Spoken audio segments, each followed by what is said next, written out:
This week on The Ultimate Fighter, it's Julianna the Venezuelan Vixen Pena from Spokane, Washington versus Sarah Cheesecake Moras from Kelowna, British Columbia.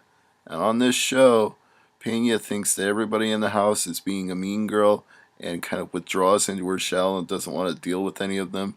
And a lot of them are giving her crap, especially Raquel Pennington, saying that she's too noisy in the morning. She's unzipping and zipping every bag. She's messing around with all her vitamins. And in the cutaways, she gets mad about this and says, "You can't push baby into a corner. Nobody pushes baby into a corner. I'm about to go animal on all of them."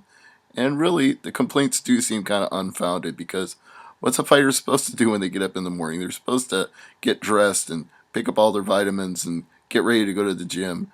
So I kind of agree with her that it's not her fault if her roommate stays up way too late at night and is quote unquote dragging ass in the morning.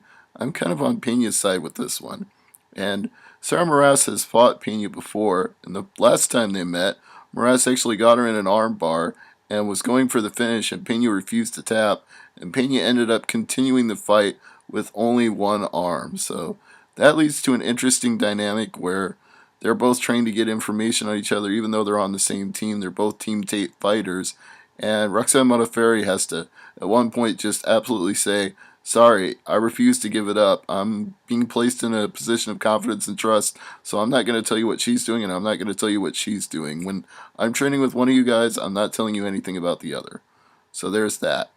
And then there's accusations of favoritism because Tate has trained with Pena before, so the girls at the gym felt like she was doing something wrong by showing Pena techniques. So Tate decides to step back and says, "I'm not going to train either girl. I'm going to split up the coaches. 2 coaches go with one girl, 2 coaches go with the other, and I'm not going to roll with either one of you." So that's the only way she can resolve it to herself. But, of course, this all comes down to the fight. That's what it's all about. So here's what happened when Pena and Moras faced off. It was a very dominant first round for Pena as she took Moras down in the first minute and continued to work on her on the ground, only standing up when she chose to just to try to improve position.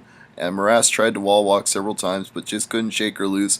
And in fact, she ended up giving up better positions to Pena because she had side control at the end of the round and was throwing some pretty nasty right hands. So a definite 10-9 round for Pena. Things got no better for Sarah Moras in the second round as Pena put the pressure on her again right from the bell and just kept coming at her until they wound up in the fence.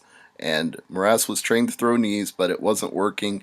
They spun off the fence and Pena got another takedown, got side control right away, and things just went downhill for Moras from there. She got cut open, she gave up her back and was staring face down at her own blood.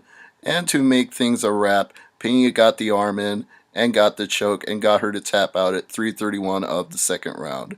So Pena proves that she's not the same fighter that Moras fought the first time and has become much more skilled overall. Next week, it's an all-Rousey fight instead of an all-Tate fight as David Grant takes on Anthony Gutierrez.